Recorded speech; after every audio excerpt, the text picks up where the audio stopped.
Good evening and welcome to Estuary TV News. I'm Hugh Riches. Tonight we count butterflies with David Attenborough, a most authoritative guide to the state of British wildlife, and I'll be talking to an equally authoritative figure, Mike Slight, Ecology Officer with North East Lincolnshire Council. But first, the news headlines with Richard Morris. Hello, in the headlines today, a new parliamentary candidate has been chosen in Louth and a charity event is again taking place on the Humber Bridge. Victoria Atkins has been chosen via an open primary to represent the Conservative Party at the next general election for Louth and Horncastle. She has previously campaigned for a British Bill of Rights to replace the existing Human Rights Act, which was introduced in 1998 under Labour. She will now move from Gloucestershire to Lincolnshire with her husband Paul and son Monty. Her three main priorities for work are housing development, wind farms and flooding, and she says she hopes to continue Sir Peter Tapsell's work and campaigns in these areas. A 53-year-old man has been charged with the murder of Bay Carter. John Heald of Rotherham was charged following continued questioning about the incident. He's also been charged with 10 counts of rape in South Yorkshire on the 13th of July. He is now appearing at Beverley Magistrates Court. The East Riding of Yorkshire Council leader has criticised the expansion plans of Hull City Council. Councillor Stephen Parnaby, OBE, addressed a full meeting of the East Riding of Yorkshire Council yesterday afternoon, in which he said that Hull City Council has set up a commission to look into a boundary change with no discussion with the East Riding Council. Hull City Council is currently reviewing 4 options for boundary changes, including combining the 2 councils into a single area or extending the City Council's boundary. People who live in the East Riding will take part in a referendum to consider and vote on the boundary review. In Grimsby, a former Labour councillor has joined the local Conservative group. Former councillor and cabinet member Ian Lindley stated reasons including the whip being too heavily used in Labour Party votes. He's also unhappy with the current Labour local authority. We spoke to him and the local Conservative Party chair for his reaction. I think there are a few issues that I do have. I think clearly the decision to have an all-female shortlist for the selection of the Great Grimsby candidate for the general election, that was certainly at the front of my mind and something that I totally disagree with. Well, I'm delighted to welcome Ian Lindley into the Conservative Party in Grimsby. I've known Ian quite a long time since he joined North East Lincolnshire Council, and even though he was a Labour councillor and a Labour cabinet member, I always got on well with him. We had a lot in common. We maybe had our disagreements now and again in the council chamber, but we also agreed on a lot of things, and I think Ian will bring a lot of skill and experience to the Conservative group, a lot of political maturity, and we're looking forward to working with him in the Conservative Party. An eviction notice has been issued to protesters from the Protectors group who are protesting fracking. They've been there for the past 3 weeks and police nor Rathlin can gain access to the site. Protesters currently protesting at Crawberry Hill Castle in Walkington were yesterday given the eviction notice by the Royal Courts of Justice in London. The eviction notice is to take immediate effect. Recently, several local residents from Walkington, Beverley and Hull have joined the Crawberry Hill Protector members. A spokesperson for Frack Off said that the support from local people was because people prefer the protectors to be there rather than living in an oil and gas field. A fundraiser from Hull is taking place on the Humber Bridge to raise money. Sharon Timmons is going to run for 24 hours across the bridge in a gruelling challenge to raise money for the volunteers on the Humber rescue boats. Sharon is well prepared for a challenge, being a lover of running, but is looking forward to getting it over and done with and raising money for a good cause in the process. She enlightened us as to why she's doing this challenge and why she picked the charity that she has. Okay, well, last year my husband actually swam as part of a team across the Humber, and I was actually on the Humber rescue boat for about 3 or 4 hours, and I just got talking to the volunteers. Firstly, unaware there were volunteers, and also that they completely don't get any funding from RNLI or anybody, and are all self-funded. And obviously they rely on donations and people doing stunts like this. doing a lot of running, 5 to 6 times a week. I bike a lot and do a lot of gym work, but my long run's been doing 30 plus miles every Sunday. It's hard work. Unfortunately, that's all we've got time for now. If you've got a story for us, then please call us on 01472 315561. That's all for now. Goodbye.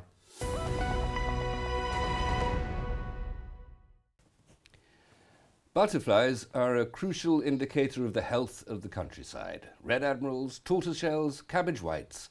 James Dunn likes painted ladies. Red admirals, marbled whites, small tortoiseshells, these are all just a few of the species of beautiful butterfly offering a flash of colour to the countryside in Lincolnshire and East Yorkshire. We've got a lot of different species in Lincolnshire, total around 33 different species with about 4 migrants. And the Lincolnshire linewoods, which is Chambers Farm is part of, we have quite an uncommon butterfly called the white admiral, and it can be seen only in woodland rinds in the Bardney area. A lot of people come quite long distances to see them. But butterflies are having a tough time. They're fighting back since 2012, when numbers reached record lows. And it's not just bad news for the butterflies. As one of the main meals for species such as birds and bats, they're a key indicator on the health of the local environment in general. Yes, butterflies have had a really bad time in recent years due to weather conditions. They need food plants to be at their peak in midsummer, where in recent years we've had torrential rain and flooding, which has washed away a lot of the food plants and a lot of the larvae of these species. Bird populations drop, and it affects a lot of different types of wildlife. But the good news is there's something you can do to help. Butterfly Conservation want you to take part in the National Butterfly Count, which takes place every year. 46,000 people took part last year, counting more than 800,000 butterflies. And for a little more encouragement to help these British beauties, here's another national treasure back in the campaign. In the next fortnight, as many times as you like, just sit in somewhere, particularly if it's a sunny moment, find somewhere of a little countryside or in your garden, and simply sit there and make a note of what butterflies appear. And if you don't know what they are, there's an identification chart which you can get by downloading from Butterfly Conservation. And so just note the butterfly. And even if there are no butterflies, that's quite important too, because you may be sitting in somewhere where there ought to be butterflies, and we ought to know about that. So it's a pleasant thing to do. I think that we rush around a great deal. And the idea of sitting around doing nothing and just looking comes as quite a hard task to some of us, but it's worth doing. It will find it surprisingly pleasant. And after the count, there's more still you can do to help.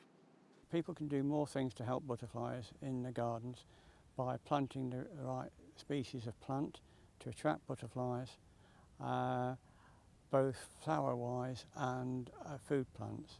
Now, not everybody will want nettles in the gardens, but if you have a small patch of nettles in a corner of the garden, it will help. You don't need a large patch of nettles to attract butterflies to breed there. James Dunn, Estuary TV News.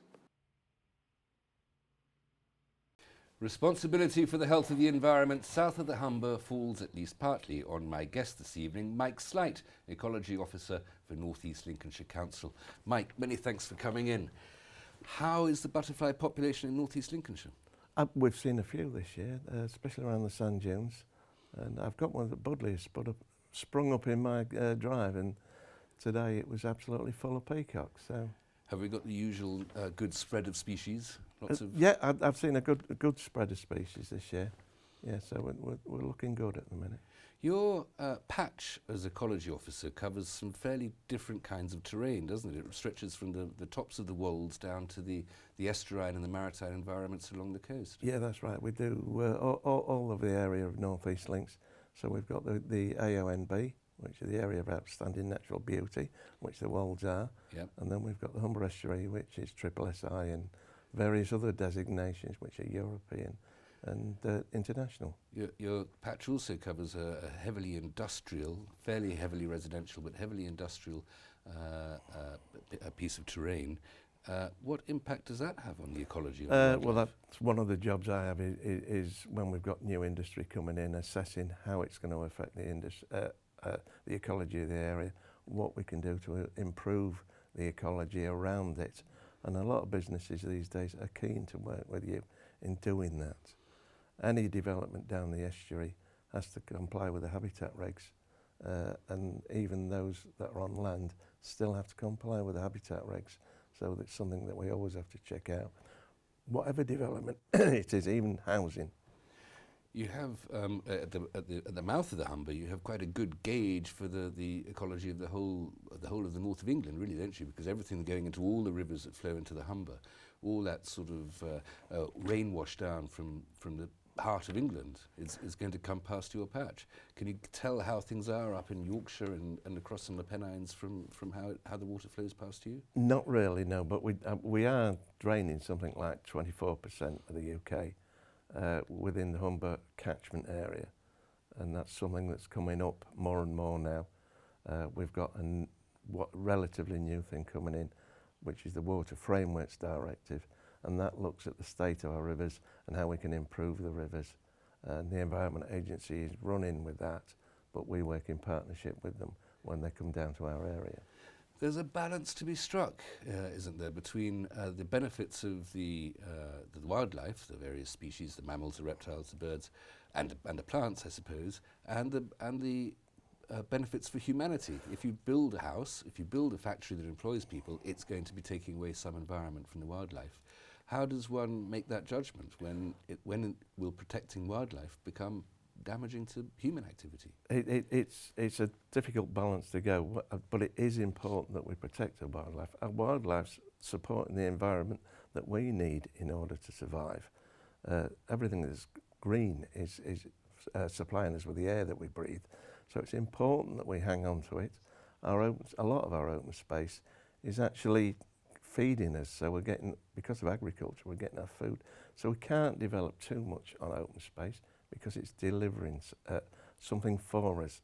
We also need to look after our parks and open spaces because they're important to us as well as a human being and as a species. And with our mental and physical health, there's hundreds of reports, I'm fed up of reading them, how much better we are the nearer we are to green open space. And North East Lincolnshire, would you say it has quite a lot of greenery, quite a lot of open space? It looks quite green to me. It is a nice green place. We are at an advantage where most of our industry is down the Humber Bank and towards the residential side. We've got some great parks and street trees. We've got some fantastic street trees as well. And it's important that we hang on to all of those. You don't have to go very far outside Cleethorpes or Grimsby or Immingham, the main sort of towns of North East Lincolnshire, to see quite a lot of exotic wildlife. Every now and then I walk around the streets of this town and I'm greeted by foxes. I've seen a couple of badgers. It's like the Serengeti out there. Foxes, I mean, wildlife live to the amount of food available. If we've got foxes in urban areas, it's because people are feeding them or they're raiding our dustbins. One other exotic, not exotic, but species, glamorous species coming back are the birds of prey. They're doing well. Yes, and if the birds of prey are there, then the lower species are there maintaining them. So it's a good indicator. If we've got birds of prey, it's a good indicator that everything else is doing so fine. If the top predators are there, it's a good sign that the whole ecology Absolutely, is working. yes. Mike, thank you very much for coming in.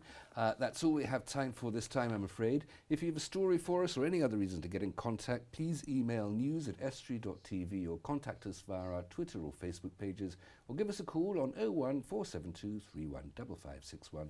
Until next time, goodbye.